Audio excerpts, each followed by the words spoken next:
안녕하세요. नमस्ते। आज हामीले विधाको पार्ट 2 लिएर आएका छौं। हिजो हामीले विधाको पार्ट 1 लिएर आएका थियौं।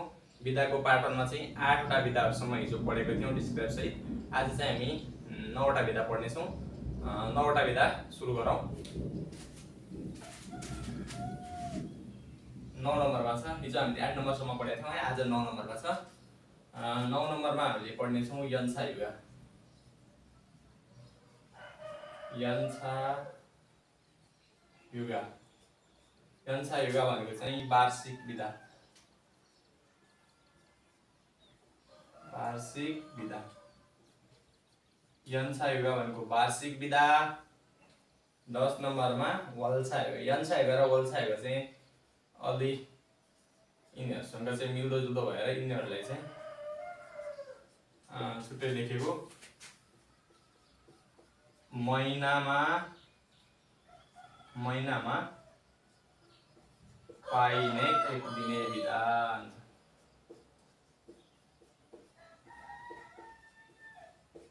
यो चाहिँ 15 दिनको हुन्छ है। 15 दिन। 15 दिनको।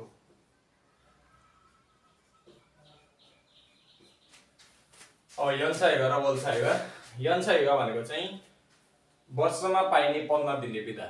5 जना भन्दा बढी कर्मचारीहरू भएको कम्पनी अर्थात कार्यक्षेत्र कार्यस्थलबाट वर्षमा पाइने 15 दिनको विधालाई चाहिँ यन्छा युगा भन्छ, वार्षिक विधा भन्छ। यसले यति मात्रै बुझ्ने कि वर्षमा पाइन्छ 15 दिनको विधा हो र कम्पनीका कर्मचारीहरूको संख्या 5 जना भन्दा बढी हुन्छ। अर्को वल्छा युगा छ, महिनामा पाइने एक दिने विधा, जुन चाहिँ 5 जना भन्दा अर्थात 4-5 जना भन्दा कर्मचारीहरूको संख्या कम हुन्छ भने साना कम्पनीहरुमा पाइन्छ भने त्यसले चाहिँ वल्छा युगा भन्छ। वल्छा युगा चाहिँ महिनामा एक दिन मात्र पाइन्छ। त्यसपछि जाउँ 11 नम्बरमा। 11 र 12 है। 11 नम्बरमा जाउँ हामी हागे युगा र थोन्गे युगा। अब हागे युगा र थोन्गे युगा भनेको के हो त? हागे युगा भनेको चाहिँ गर्मी विधा भन्छ। गर्मी विधा। थोन्गे युगा भनेको जाडो विधा। थोन्गे युगा भनेको जाडो विधा। यो चाहिँ विद्यालयमा भन्छ।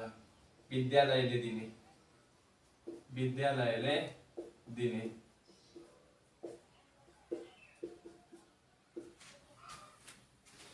त्यसैगरी विद्यालय सम्बन्धी एउटा अर्को पनि छ।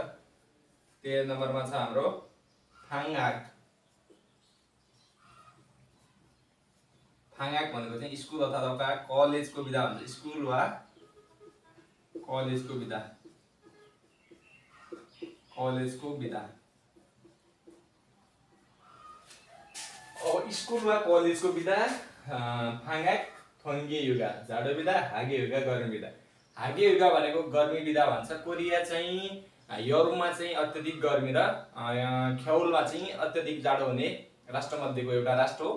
त्यहाँ चाहिँ गर्मी विधा, विद्यालयमा चाहिँ गर्मी विधाहरू दिने गर्छन्। युरोपमा चाहिँ गर्मी विधा पाइन्छ भने थोन्गे युगा भनेको चाहिँ ख्याउलमा चाहिँ जाडो विधा, विद्यालयहरूबाट पाइने जाडो विधालाई थोन्गे युगा अनि गर्मी विधालाई हागे युगा।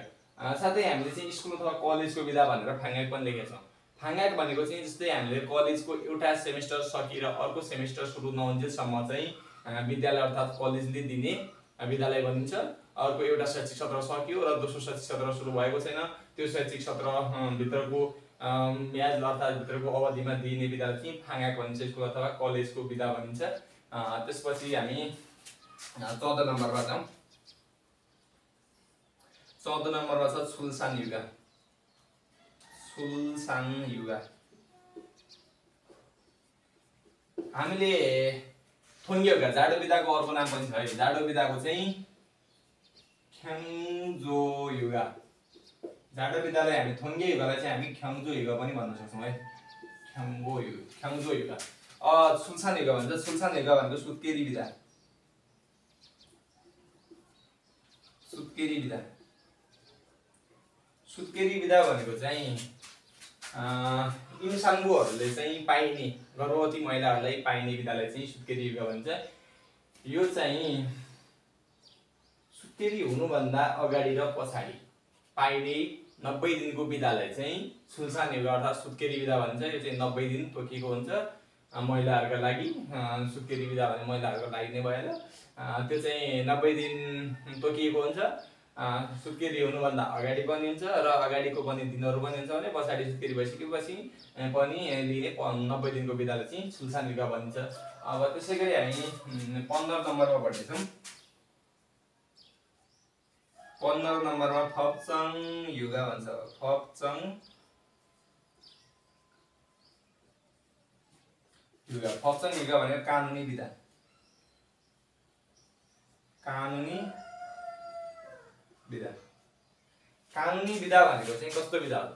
कानुनले तोकेको, कोरियन सरकारको कानुनले तोकेको त्यो चाहिँ मनाउनै पर्ने बिदाहरूलाई चाहिँ फप्चङ युगा भनिन्छ। जस्तै खुख्याङ्गिल पर्छन्, सामिलजल पर्छन्, खङबोक्चल पर्छन्, तिनीहरू बिदाहरू चाहिँ हामीले मनाउनै पर्ने हुन्छ। जस्तै अर्को खुल्लो जनाल पनि भयो, तिनीहरूलाई भन्छ कानुनी बिदा।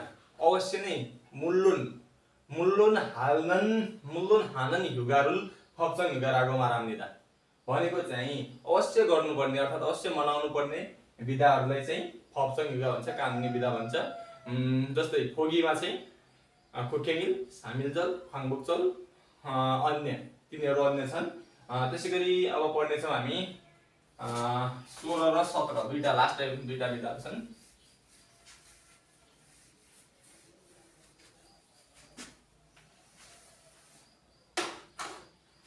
16 नम्बरमा हाम्रो 16 नम्बरमा छ खुङयुइल।